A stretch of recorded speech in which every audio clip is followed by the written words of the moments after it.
अभी तक ये हमारी पांचवी गाथा है।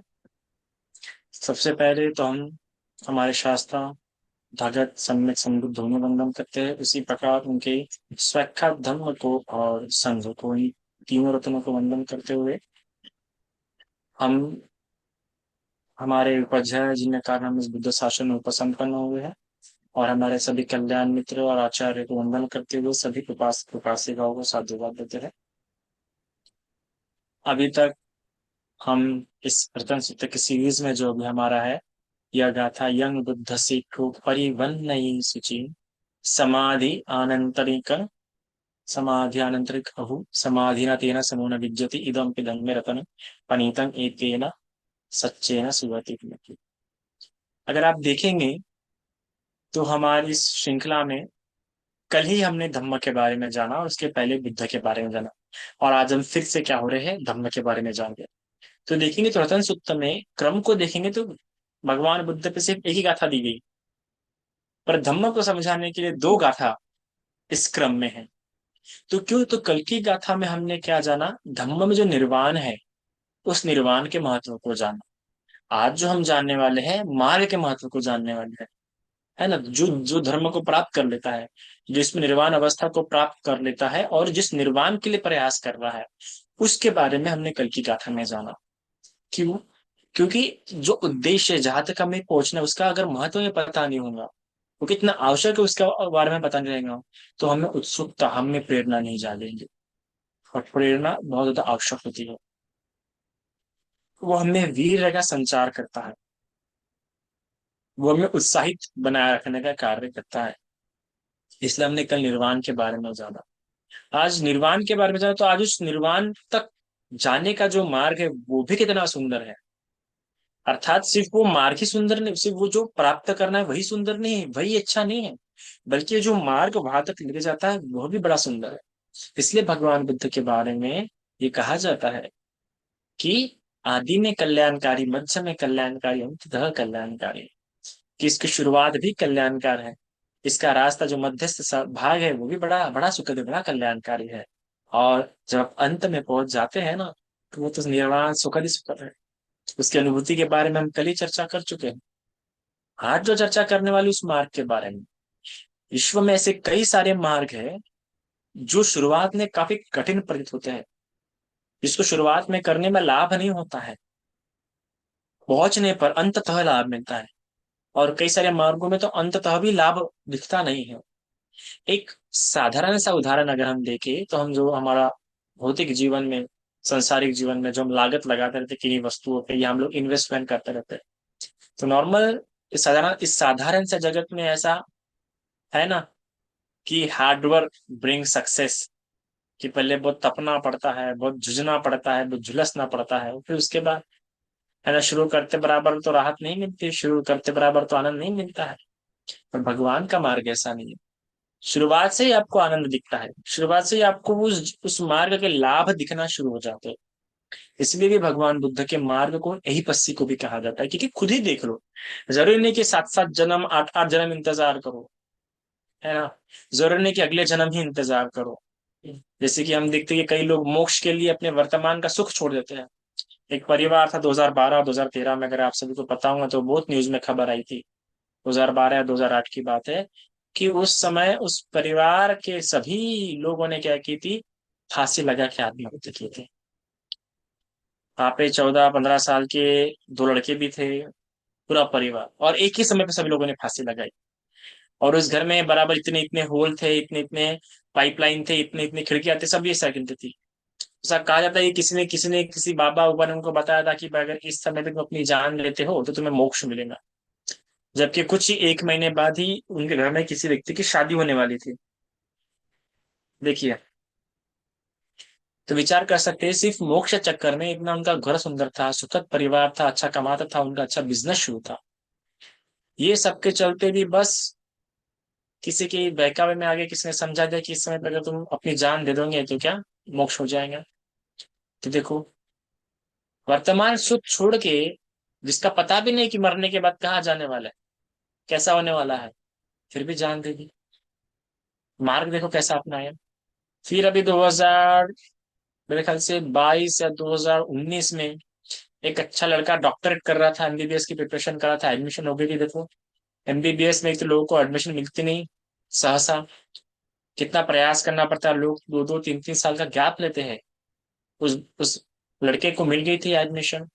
एडमिशन मिलने के बाद अच्छा सब चल रहा था, पता नहीं क्या समझा, तो जल समाधि के बारे में क्या पढ़ा था जाके वहां के, उधर ही मेरे ख्याल से वाराणसी की अगर बात है, वाराणसी के गंगा में जाके आत्महत्या कर लिया।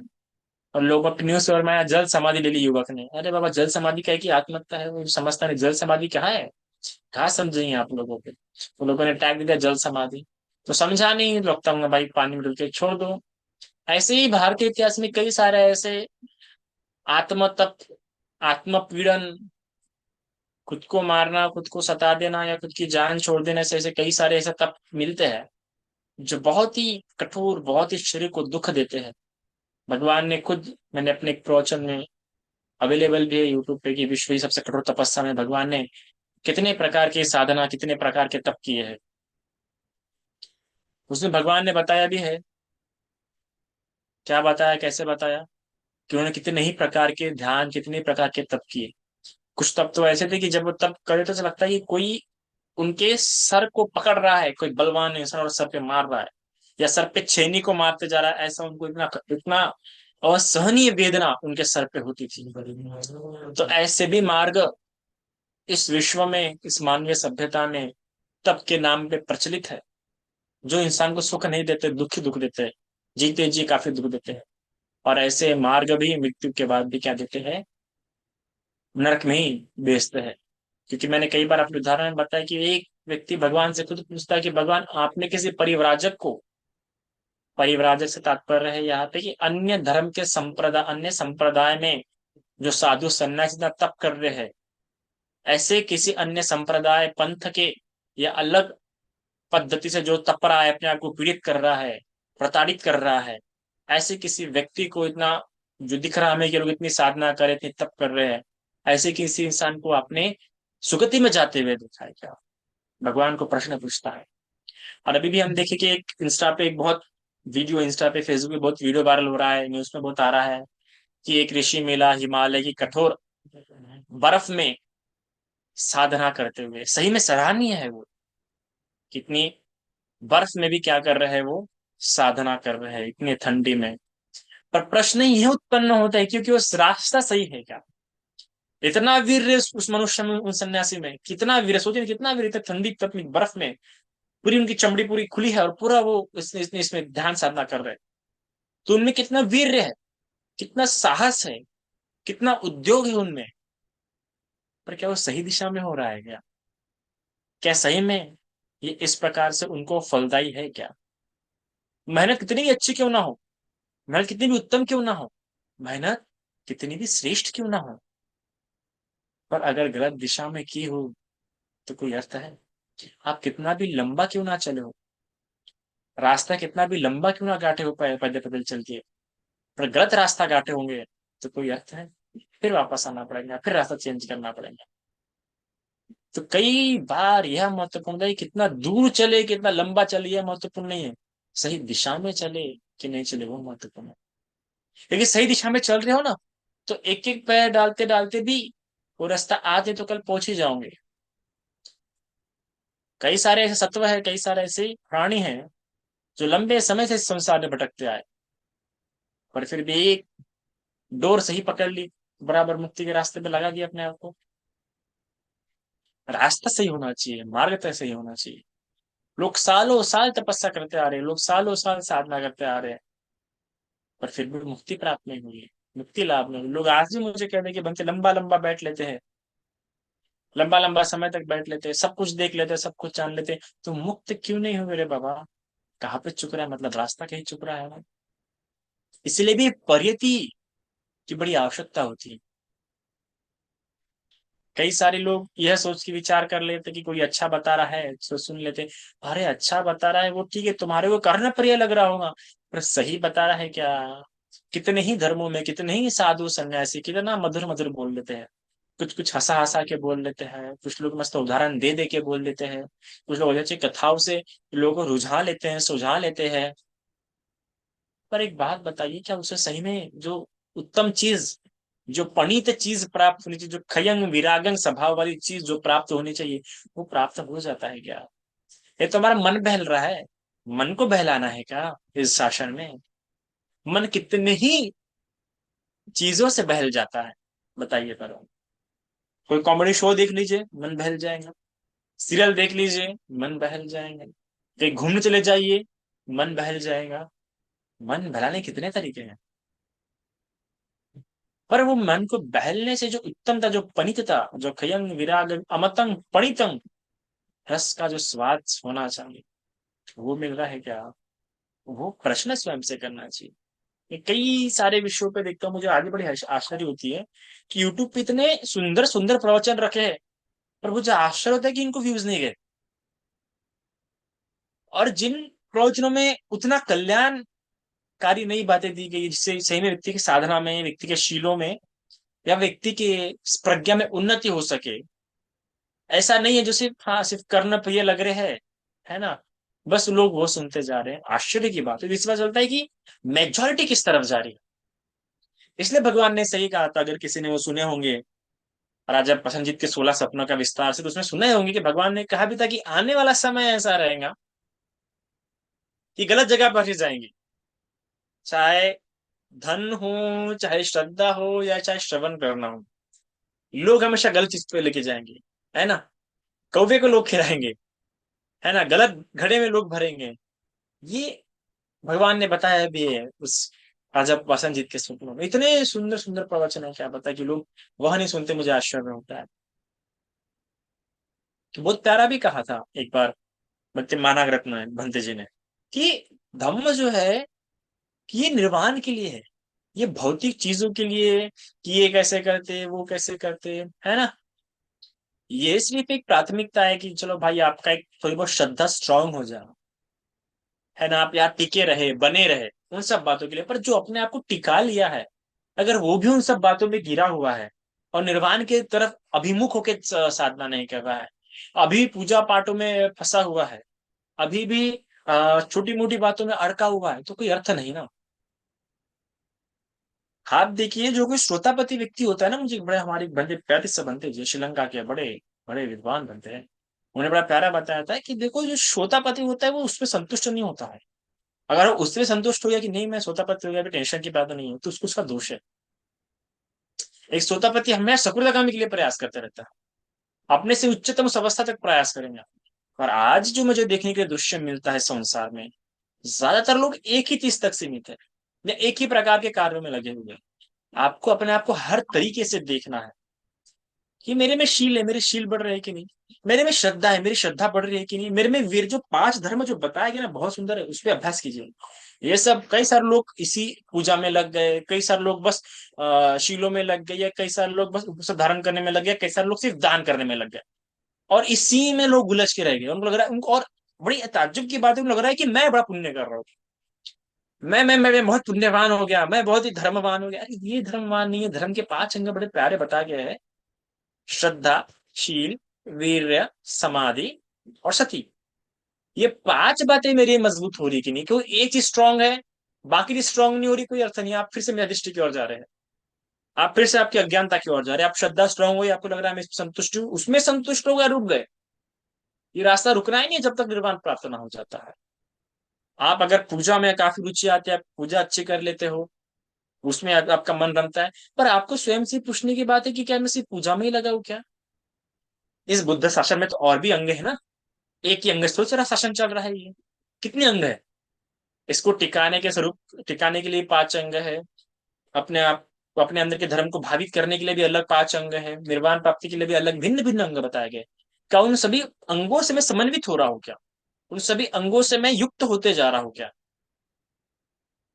ये मार्ग को समझना है, निर्वाण को समझ ले भी। आप सभी को निर्वाण का महत्व पता है, पता लग चुका है मेरे भी उपदेशों से और कई सारे भिक्षुओं के उपदेशों से भी, कि निर्वाण कितना मूल्यवान है। पर वो मार्ग में मैं चल रहा हूँ क्या? वो मार्ग के ठीक प्रकार से अंग को अपने अंदर में भावित कर रहा हूँ क्या? ये प्रश्न स्वयं से कोई करता नहीं है। कई लोगों को लगता है कि मैं 1 महीने में 4 उपवास बराबर करती हूँ, मतलब मैं धार्मिक हो गए, तुम धार्मिक हो, तुम्हारा मार्ग शुरू हो गया है। पर तुम वही भी तुम रुक गए। ये प्रश्न पूछो। मेरे बाकी अंग भावित हो रहे कि नहीं, सती का अंग मेरा भावित हो रहा है कि नहीं, संप्रजन्य का अंग मेरा भावित हो रहा है कि नहीं, मेरा वीर्य भावित हो रहा है कि नहीं, कि मेरा सिर्फ श्रद्धा में ही मैं रुका हूँ।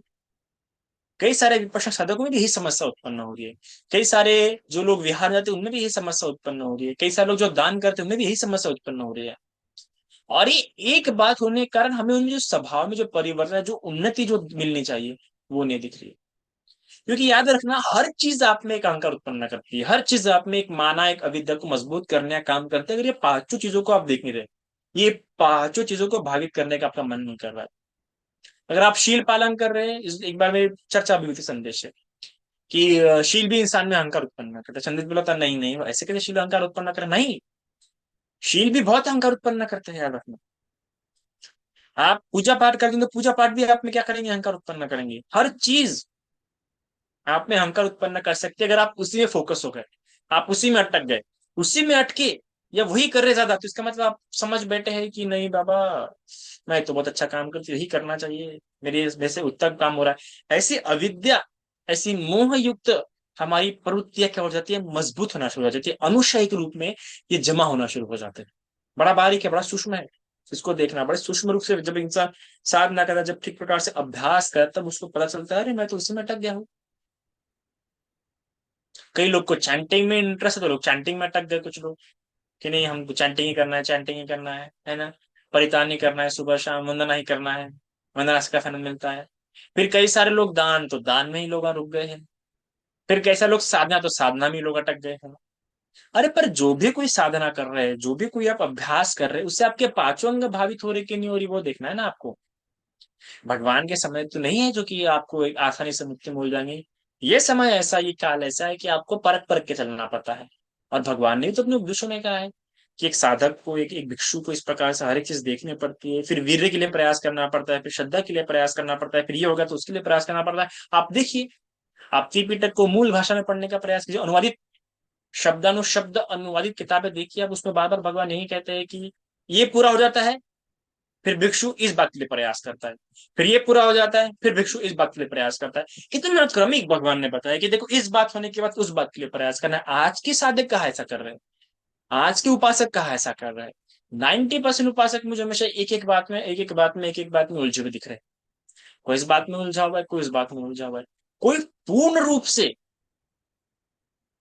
अपने इसको बराबर नहीं, अपनी प्रज्ञा द्वारा पूर्ण रूप से अपने आपको, ये मार्ग ही प्रज्ञा का है, ये मार्ग श्रद्धा का है ही नहीं। श्रद्धा सहायक हो सकती है, श्रद्धा बुद्धम्म संघ पे श्रद्धा होने से आपको सहायक होती है कि बुद्ध शासन से आप जुड़े रहे, बुद्ध शासन से आप बंधे रहे। पर इस मार्ग पे चलने के लिए तो वीर्य की आवश्यकता है ना, सती की आवश्यकता है, प्रज्ञा उत्पन्न करने के लिए समाधि की आवश्यकता है। समझ रहे आप। अरे मिलिंद प्रश्न में भी सबसे शुरुआती चैप्टर में भी इन्हीं 5 बातों की क्या की गई, विस्तार से चर्चा की है। तो इसलिए मार्ग के बारे में समझना भी बहुत आवश्यक है। मार्ग की सुंदरता, मार्ग की महत्वता को, और मार्ग कैसा है इसके बारे में समझना जरूरी, इसलिए बुद्ध पर एक गाथा दी गई है इस सूत्र में, पर धम्म पे 2 गाथा दी गई है। इससे भगवान की बात को समझिए, कितने अद्भुत है भगवान की। बुद्ध के गुण को ज्यादा नहीं बताया, धम्म पे उन्होंने बल दिया। विश्व के ज्यादातर धर्म ग्रंथों में उस धर्म के धर्म गुरु की श्रेष्ठता, उत्तमता, या उसकी तारीफ या उसके बखाना करने में ज्यादातर पन्ने लिखे गए हैं। और ये देखिए बुद्ध, और बाबा साहब को भी बुद्ध की ये बात बड़ी पसंद थी कि बुद्ध ने अपने जीवन के बारे में कहना था पसंद नहीं किया।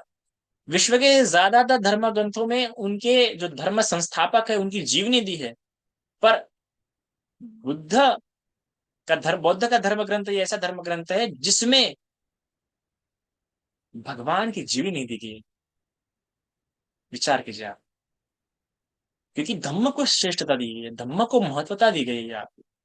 आप भूल गए वकीली का उदाहरण, ज्वलंत उदाहरण है वकीली का, ज्वलंत उदाहरण, ऐसा उदाहरण कहाँ मिलेंगे आपको कि वकीली को बुद्ध से इतना आसक्त हो गए थे वकीली। कितनी श्रद्धा थी बुद्ध पे, आप वो विचार कीजिए बार, कितनी श्रद्धा थी, और मिली उसको उससे मुक्ति, हुआ उसका उससे कल्याण। है तो तीनों रतन है, और इन तीनों रत्नों से तुम्हारे पांचों अंग भावित होने चाहिए। इतनी श्रद्धा थी, पर भगवान ने स्वयं ने कहा, वकीली मंग पश्यति धम्मंग पश्यति धम्मंग पश्यति सुमंग पश्यति। कई सारे लोग, ज्यादातर लोग तो सबसे पहले बुद्ध को पढ़ के बैठ गए हैं। कुछ लोग धम्म को, धम्म को तो बहुत ही कम रहे, क्योंकि धम्म को पालन करना पड़ता है। धम्म को कैसे कैसे पकड़ेंगे? हाँ, धम्म को बुद्धि विलासिता बना के रखा है कुछ लोगों ने।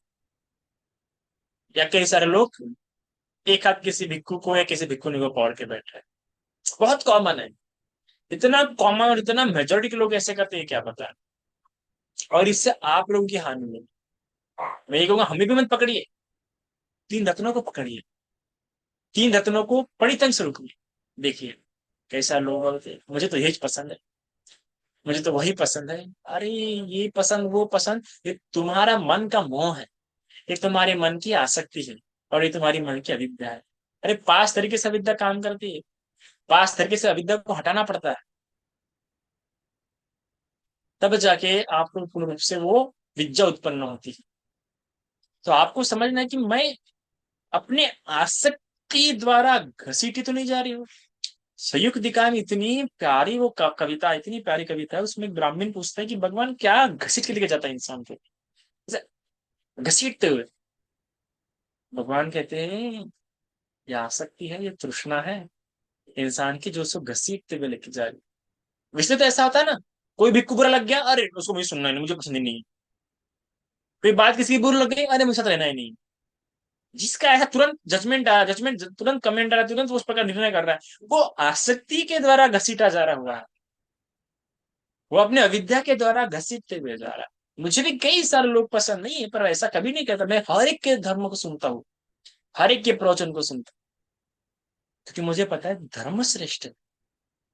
किसी का स्वभाव गलत हो सकता है, किसी की कुछ बातों में कोई व्यक्ति गलत हो सकता है, पर वो जो बातें बता रहा है ना, उससे तो किसी का कल्याण हो सकता है, उसमें भी अच्छा हो सकता है, उससे मेरा कल्याण हो सकता है। जब तक वो संघ द्वारा पूजित है, जब तक संघ द्वारा वो प्रशंसित है, जब तक संघ में है, जब तक संघ उसे नहीं हटाता है, तब तक कि हमारे लिए वो कल्याणकारी।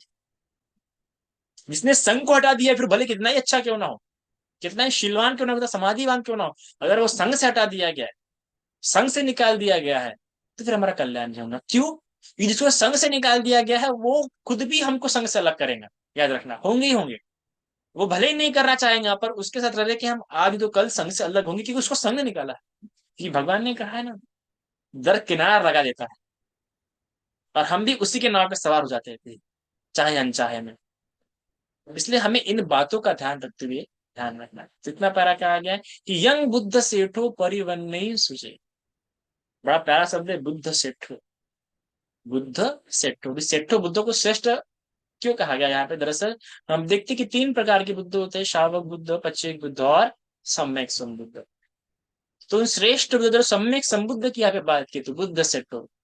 तीनों बुद्ध में सबसे श्रेष्ठ बुद्ध कौन सा है? सम्यक संबुद्ध। तो इसलिए कहा गया यंग बुद्ध सेठो, सम्यक संबुद्ध द्वारा परिवन्न सूची। परिवन्नी मतलब प्रशंसनीय, अच्छी प्रकार से। क्या प्रशंसनीय है? ये धर्म उन बुद्ध द्वारा प्रशंसनीय है। ये धर्म किस किस प्रकार वकीली के लिए भी भगवान ने कहा कि वकीली धर्म को देख। मुझे क्यों देख रहा भाई? मुझे देखना मतलब धर्म को देखना। तो धर्म को देखो ना तुम। तो इस प्रकार से प्रशंसनीय है बुद्ध द्वारा। उस धर्म में हम अपने आप को तपा रहे, हम अपने आप को पका रहे हैं। कितना प्यारा कहा था पटाचारा को, अरे पटाचारा मैं नहीं, मुझे नहीं, धर्म की शरण जा, धर्म को अपना द्वीप बना, बेशर्म मत जा।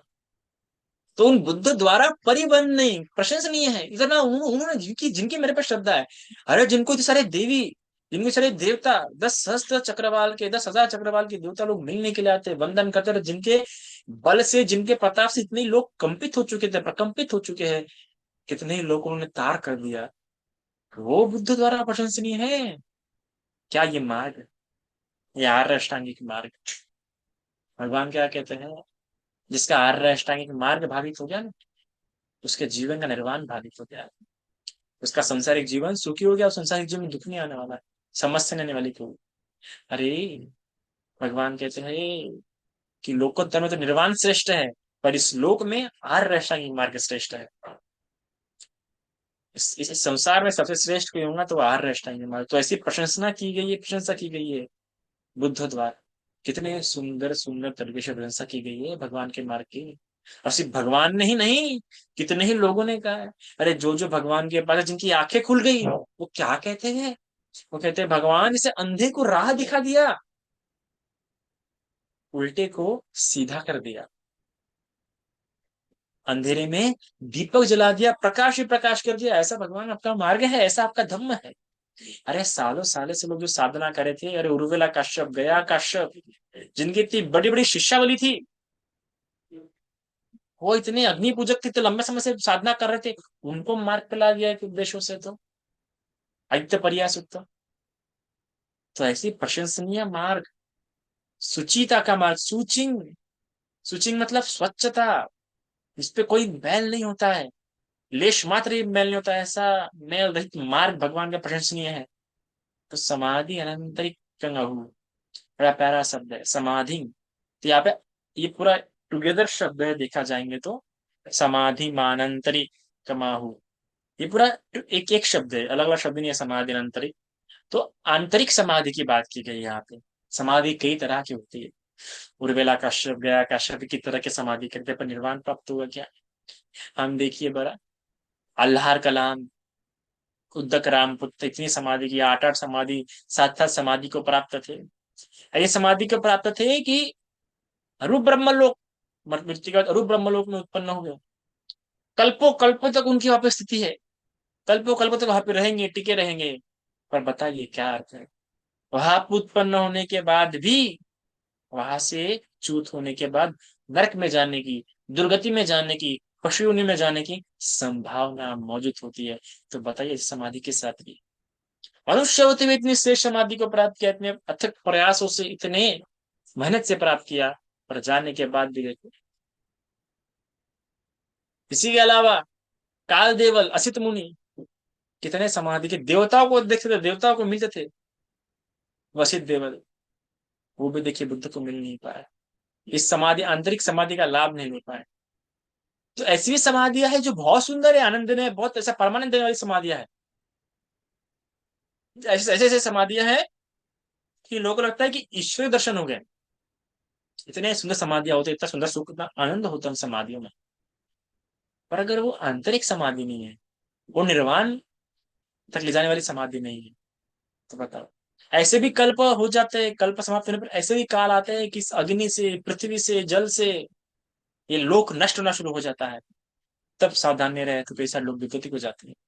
पर वो जो आंतरिक समाधि से सोतापति फल में प्रतिष्ठित हुए हैं, सकुर्दगामी फल में प्रतिष्ठित हुए हैं, अनागामी फल में प्रतिष्ठित हुए हैं, अरे कोई भी प्रलय क्यों ना आए, उनकी मुक्ति पहले हो ही जाती है, निश्चित हो जाती है। तो इसी आंतरिक समाधि वाला जो मार्ग है, जो कल्प नष्ट होने पर भी उनको दुर्गति में ना पहुंचाए, उनको निश्चित, उनकी चिंता नहीं कि कल्प समाप्त हो रहा है या क्या हो रहा है, क्योंकि उनका मार्ग लगा ही है। ऐसे समाधि न तेन समो न विज्जति, ऐसी उत्तम समाधि को सिखाने वाले, ऐसी उत्तम समाधि को बताने वाले, जो समाधि व्यक्ति को विजित करा देती है, विज्ञान करा देती है, जिता देती है, सब कुछ जान के जाती थी। इस पूरे लोक में जो 201 प्रकार के जो धर्म है, जो नॉर्मल फिनोमेना है, जो घटनाएं हैं जो घटित हो रही है, वो सभी को अरे दिखा देती है, उसका ज्ञान करा देती है। जानाती पजानाती संत जानाती हो जाता है जिन लोगों का, ऐसे समाधि से, आंतरिक समाधि का उपदेश देने वाले से बुद्ध से को हम कैसे उत्तम रतन ना माने। इसलिए कहा गया इदम पि धम्मे रतनम पने, इसलिए भी ये धर्मों में श्रेष्ठ रतन है, रत्नों में भी श्रेष्ठ पनीतंग है। और ऐसे इससे हमारा कैसे कल्याण नहीं होगा, कल्याण हो जाता है सच्ची न, ये सत्य हो जाता है हमारे जीवन में। उस समाधि से हम, हमारे अंदर वो सत्य देखना हमारा क्या होता है, शुरू हो जाता है। ये सच्चे न सुवत्ति, और जब वो देखना, वो सत्य देखना शुरू हो जाता है, सुवत्ति, तो भला होना भी शुरू हो जाता है।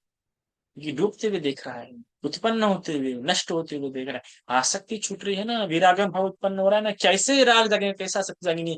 सब नष्ट होते होते दिख रहा है, सब लय होते होते दिख रहा है, सब छूटते छूटते दिख रहा है, सब मरते मरते दिख रहा है। विरागम भाव उत्पन्न हो जाता है, विराग को प्राप्त हो जाता है। इसलिए भी ये सत्य न सुवत्य कहा गया है, सच्चे न सुवत्य, कि ये सत्य से मंगल हो जाता है, भला होते जाता है, परिवर्तन होते जाता है। लोग, आप लोग चैंटिंग में बैठते हैं रात रात के, साधना में बैठते हैं, तो ये देखना होना चाहिए, दर्शन होना चाहिए, धर्म के दर्शन होने चाहिए। यथा भूतंग दर्शन होना चाहिए। बड़ा सुंदर शब्द है, यथा भूतंग दर्शन, पर वही नहीं हो रहा है। क्यों? क्योंकि हर चीज में हमारी आसक्ति है, हर चीज में हमारा मोह, हर चीज में हमारा आनंद ही आनंद होते जा रहा है। इसलिए एते न सच्चे न सुवती, ये जो भाव है, जो पंक्ति है, ये पंक्ति भावित नहीं हो पाई है। क्यों? क्योंकि भगवान भी कहते हैं ना कि जो खुद अच्छी प्रकार से धर्म को जाना है, वो उसको सामने वाले इंसान को वैसे जान के देता है, और सामने वाला भी इंसान को भी वैसा जानना शुरू हो जाता है। जिसने खुद ने धर्म को ना पूरी प्रकार से पढ़ा है, ना धर्म को जाना है, वो कैसे क्या, वो भी आपको उसके अनुसार के कामों में लगाएगा। एक ऐसा एक जन का प्रवचन शुरू था, एक जन प्रवचन में फिर माइक में बोलता है कि अरे त्रिपिटक कितना बड़ा है, सूर्य पर पढ़ा जा सकता है। अरे बाप रे, क्या बात बोल रहे हैं बाबा। अगर इन्हीं को त्रिपिटक के बारे में ऐसा भाव है कि त्रिपिटक क्या पढ़ के होता है, क्या बहुत बड़ा है, फिर पढ़ेंगे, हर कोई पढ़ सकता है। जिससे खुद के मन में ये भाव है, जो खुद इस महत्व को नहीं समझ रहा है कि अरे इसको पढ़ना आवश्यक है, भगवान का मार्ग है, भगवान इतनी बातें बताइए, अरे कहीं हमसे कोई बात छूट ना जाए।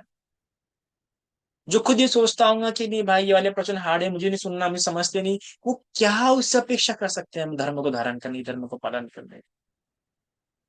जो ऐसा सोचता हूँ कि नहीं ये प्रवचन बहुत हार्ड है, नहीं इनके प्रवचन हाँ सुनने, मेरे मेरे मेरे मेरे तो अक्सर ऐसा ही होता है, कई बार लोग मेरे इसको बोल देते हैं कि नहीं नहीं, शिवली बंस के प्रवचन बहुत हार्ड होते, नहीं हम सुनते नहीं, हमको जमता है नहीं। अरे बाबा, मेरे प्रवचन भले ही हार्ड होंगे, पर आपके कई सारे मिथ्या दृष्टि, मिथ्या संकल्प हटाने के सामर्थ्य है।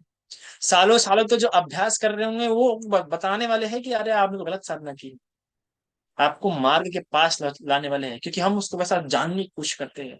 क्योंकि हम जब खुद साधना करते हैं, जब हम खुद अभ्यास करते हैं, तो हमें खुद खुद को प्रश्न उत्पन्न होते हैं, हम फिर खोजते हैं, डुबकी लगाते हैं। जब मैं अपने 15 दिन के भी साधना के लिए गया था, इतना पढ़ा होने पर भी, आप विचार कीजिए, इतना पढ़ा होने पर भी मैं अपने से सत्य पट्टान की किताब लेके गया था, वो दीर्घ निकाय लेके गया था, अग्रवाल जी ने जो दिया था मुझे। रोज दिन भर साधना करने के आने के बाद रोज रात को मैं फिर एक एक शब्द दिखता था, अरे भगवान ने ये शब्द बोला है। फिर मुझे कंफ्यूजन होता था, अरे ये कहा हो रहा है, फिर लगता था कि नहीं ये शब्द की कभी चूक रहा हूं मैं, इसका अर्थ तो भी समझ में कभी गलती कर रहा हूँ। सोचिए, उस 10 दिनों मुझे इतने प्रश्न उत्पन्न, इतना पढ़ने के बाद भी, इतना इतना साधना करने पर भी, इतने व्यूज क्लियर होने के बावजूद भी फिर भी मुझे प्रश्न उत्पन्न होते। क्यों? क्योंकि साधना करते हुए कई सारे प्रश्न उत्पन्न होते हैं। जो इंसान सही तरीके से करना चाहता है, जो बुद्ध के तरीके से करना चाहता है, उसको ये सब होना ही है। तो जो ऐसा अगर आप बोलते हैं कि नहीं ये क्वेश्चन बहुत हार्ड होगा, वो क्वेश्चन बहुत हार्ड है, इसका मतलब आप बुद्ध के गंभीर धर्म को, उसके डेप्थ में जाना नहीं चाहते। आपसे फिर अपेक्षा नहीं कर सकते कि आप धर्म को समझ सकते हैं। आपको धर्म में आपके लिए भी धर्म क्या हो गया है? बुद्धि विलास हो गया है। ऐसे जीवन की विलासिता हो गई कि नहीं भाई, करना है तो करना है। हमारे एक शिष्य में पूछ रहा था कल 2 दिन पहले कि बंदे गंभीरता कैसे लो, इतना धर्म पता होने पर भी देखो, थोड़ा सा प्रश्न पूछा, बंदे गंभीरता कैसे है, गंभीरता कैसे है। आज ही कल ही एक उपासक का मुझे कॉल आया, बड़ा प्यारा पूछे थे, बनते और ही बताइए क्या क्या किया जाना चाहिए, और ही बताए कैसे कैसे किया जाना चाहिए। उनका भी इतने सारे भिक्षु से मिलते रहते हैं, वो इतना सारा उनको पता है धर्म, पर फिर भी देखिए किस प्रकार से प्रश्न पूछ रहे हैं। अटकना नहीं है आपको, रुकना नहीं है, ये नहीं सोचना है कि अरे प्रवचन काफी हार्ड है। प्रवचन हार्ड है इसका मतलब मेरे में अज्ञानता है, मेरे में भगवान बुद्ध की शिक्षाओं को लिए क्लियरिटी नहीं है, इसलिए मुझे धर्म क्या लग रहा है, कठिन लग रहा है। धर्म पालन करने में कठिन लगना चाहिए, सुनने में नहीं लगना चाहिए कठिन। सुनते वक्त तो लगना चाहिए अरे ये तो बात मुझे पता नहीं थी, अरे ये बात खुल गई, अरे ये बात ऐसे भी हो सकती है क्या। वो ऐसा लगना चाहिए। सुनते समय अगर हार्ड लग रहा है तो इसका मतलब आप धर्म का पालन नहीं कर रहे हो। पालन करते समय लगना चाहिए कठिन, लगना चाहिए यहाँ पे गलती हो रही है, वहां पे गलती हो रही है, पर सुनते समय लगना चाहिए अरे ये तो ऐसे भी हो सकती है, बात ऐसे भी हो सकती है। ऐसा हो। अगर ऐसा नहीं लग रहा तो आप बोलेंगे हाँ, दान दूंगा, पूजा करा, झाला। अश्लील पालन करा, झाला। बस इतना ही तक, इतने ही तक सीमित हो जाओगे, पर ऐसा नहीं। ऐसा बिल्कुल भी नहीं। मुझे बड़ा आश्चर्य होता है कि जब मैं अग्रवाल जी से मिला था तो अग्रवाल जी ऐसे दिग् निकाय को लेके, विशुद्धि मर्ग जैसी किताबों को लेके बैठे थे। देखिए मतलब कितनी धर्मों को समझने की कितनी लालसा। क्योंकि विशुद्धि मग इतना हार्ड है समझने में, एक एक शब्द समझने के लिए बड़ा, एक एक पैरा समझने के लिए कम से कम बहुत समय लगता है, 2 2 3 3 दिन लगते हैं विशुद्धि मग समझने को। विशुद्धि मग लेके दिग् निकाय लेके बैठे थे। सोचिए कि आसान नहीं है। अब क्यों वो इंसान इतना पढ़ रहा है, क्यों खोज रहा है? क्योंकि उनको वो प्राप्त करना है, वो जाना है, डेप्थली जाना है उनको, सही में इस जीवन में तो भी कम से कम प्राप्त करना है। अब मैं कई सारे लोग देखता हूँ चेहरे में से पूजा पाठ में इससे में रुके हुए हैं। धर्म कितना आगे है, धर्म कितना जाना है, कितना डेप्थली जाना है, उस बात को समझिए। और भगवान जब कहते हैं कि परिवन नहीं सोची, जब भगवान द्वारा प्रशंसित है वो धर्म को, तो मैं जानू ना क्या क्या है प्रशंसनीय। ऐसा मन में उत्पन्न होना चाहिए कि क्या क्या प्रशंसनीय इस धर्म में, मैं भी तो देखूं। वो समाधि अनंतर माही बता रहे तो क्या है, वो समाधि तेन समूह विज्जति। विज्जति है, विद्या उत्पन्न कराने वाला, जाना जानने योग्य इस धर्म है, तो मैंने जानना चाहिए। क्या मैं सिर्फ दान की बातों को लेके बैठा हूँ, क्या मैं शील की बातों को लेके बैठा हूँ? क्या वो शील के डेप्थ जरा वो भी तो जानू। क्या वो शील के प्रकार है वो भी तो जानू। क्या वो समाधि है, क्या वो प्रज्ञा है, कितने प्रकार की प्रज्ञा है? अरे सिर्फ देखोगे तो कम से कम 73 प्रकार के ज्ञान है बुद्ध शासन में, वो उत्पन्न होते हैं व्यक्ति को। 69, जब कोई अरहंत होता है तो कम से कम उसको 69 प्रकार के ज्ञान प्राप्त हो जाते हैं। और भी कई सारे प्रकार के ज्ञान है, विद्या है, आचरण है। ये सब जानने की लालसा होनी चाहिए। पर अगर हम अगर उन्हीं बातों में अटके हुए हैं, तो फिर छोटी छोटी बातों में तो हम रुके हुए, पीछे अटके हुए। और बहुत सारी बातें हैं। तो इतना समझिए, इस बात को समझिए कि बुद्ध द्वारा परिवन नहीं सोचेंगे, अच्छे प्रकार से स्वच्छ धर्म का प्रशंसा किया हुआ है। उसको और जानने की गंभीरता अपने आप में उत्पन्न कीजिए। इतना आज के लिए काफी है। साधु।